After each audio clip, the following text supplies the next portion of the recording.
Hey guys, it's Ed from True Cubing, and welcome to episode 2 of the Megaminx RTWR record series, where I document my progress towards getting better at Megaminx and hopefully climbing the ranks in Oceania. That was a mouthful. So I know I haven't made a RTWR record video in a long time, and I did lose a bit of focus on Megaminx throughout the holidays, but at the same time what I was practicing will indirectly affect my Megaminx times. This technique also applies to other events, like if you get better at 5x5, your results in 7x7 will also automatically improve. So what I mean by this is I did a lot of 3x3 solves to generally improve my times, and I'm nearing 2,500 solves in my session. I've been averaging mid-11s for the past few months, and after a bit of grinding, I'm slowly improving my times. I average low 11s to high 10s, and I get sub 10s in about 1 in 15 solves. My PB/AO5 is also sub 9.5, which I'm quite happy with. I've started learning CLLs, and I also need to improve my first pair prediction, which I currently only do in about 20% of my solves, or if it's an easy 2 to 3 move cross. So now on to what I did to directly improve my Megaminx times. So first, I watched many advanced example solves from people like Laser Monkey, and slow solves from Juan Pablo Huanqui, who is the current Megaminx world record holder. So let's just go for it. Solve these, insert it like that. And then this is a very nice, easy OLL. And I have no idea how to do this PLL, so. I realized that my solves were a bit too restrictive in the F2L and cross stages. So basically I followed the order a bit too strictly, and I should try to incorporate more block building and other freestyle into my solves. This is where slow solves come into handy, and I'll talk about this later in the video. I also watched Nicolas Nang's tips for sub 1 minute and sub 50 seconds on Megaminx. I see this purple, yellow in front of me. I see this yellow and blue, and I want to keep track of that as I do this pair. If you don't know him, he's another world-class Megaminxer who currently holds the North American records. This all's looking decent. Oh, a 29 from Nicolas Nang. That's going to be NAR single. The main takeaways from his video were to find small cross setups to quickly build a start. One cross technique I particularly took note of was these two here, when they need to be solved into these two positions. What you do is you insert this green one down here, and then you have this 3-move trigger to solve the rest. And a more complete sense of Megaminx look ahead, which is what he called it. So what this means is for F2L, you should have a general idea where the pieces are, so on the left, on the back, at the front right. And for S2L, you should try to fully track your pieces to know where they are and what you're solving next. Also, during last layer, you should try and preserve corners and preserve solved corners during OLL and PLL, so to not get trash last layer cases, so 5 corner cycles for example. This is also known as EO+1 or EP+1, but I was already applying this into my solves. So for example, for this Megaminx OLL, if you use the regular ALG, you will get no corners oriented. However, if you use this ALG on 3x3, notice the similarity here at the front. So if you use that ALG on Megaminx, you will get 2 corners oriented, which is a much better OLL case. The same technique can be applied to PLL when we're trying to solve all our edges. So in this case, if you do the regular J-perm to solve your edges, you get a 5 corner cycle, which is pretty bad. However, if you perform a U-perm which cycles these 3 edges only and no corners, if you perform that algorithm twice, you get 2 corners solved and a nice A-perm. He also recommended to start learning 1-look PLL, but I'll see if I have enough time in the coming weeks. After all, there are 151 algorithms. I do have a weak spot when it comes to learning ALGs. For example, for 2x2 CLLs, I learnt half, then I took a month break, and then I nearly learnt them all, and now I've sort of forgotten a few. But I definitely enjoy Megaminx more than 2x2, so that should help me learn more algorithms. So I'm also doing a lot of slow solves to improve my look ahead. For example, like when I'm on the bus or when my hands are a bit cold and I don't have a timer. I definitely recommend doing that for any event you want to improve at and try to deduce your weaknesses and your solutions. Any tips for sub 45 average? So I do a lot of untimed solves, especially when I'm starting, to work on efficiency, because without the baseline efficiency, it doesn't really matter how fast I turn or how good my look ahead is. My solves just aren't going to be good. And my times, they're still dropping, which I'm very happy about. I'm averaging around 54 seconds, and it's nice to sometimes get concrete evidence that I'm improving and I'm actually applying these advanced techniques and tips and tricks into my solves. I've had many sub 50s now, and my PB single is somehow 44.88. However, sometimes I feel like I just get good times where my solves are just very fluid, no matter how efficient, and I'm just seeing and recognizing stuff ahead. I also feel like I can still get decent times when my hands are cold, which is not something I've experienced for other events, which shows that a lot still relies on efficiency for Megaminx.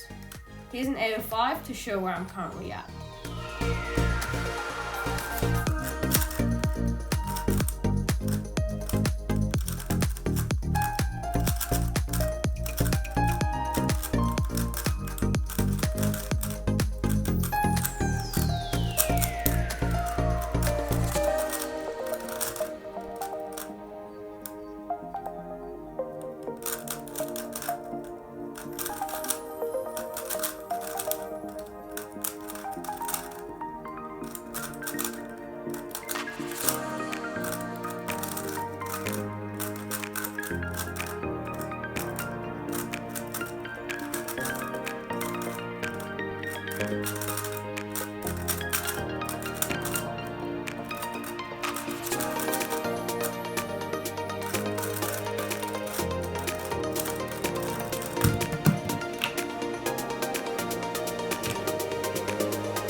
Okay.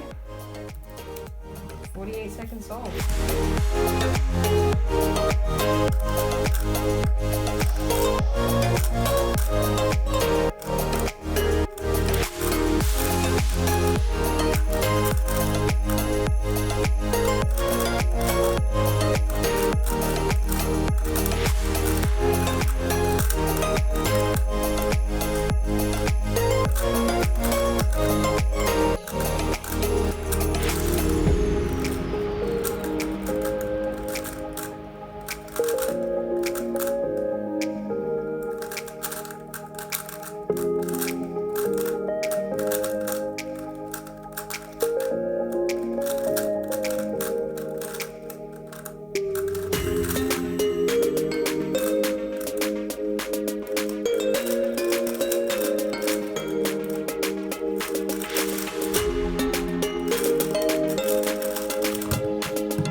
pretty good average. 53.5.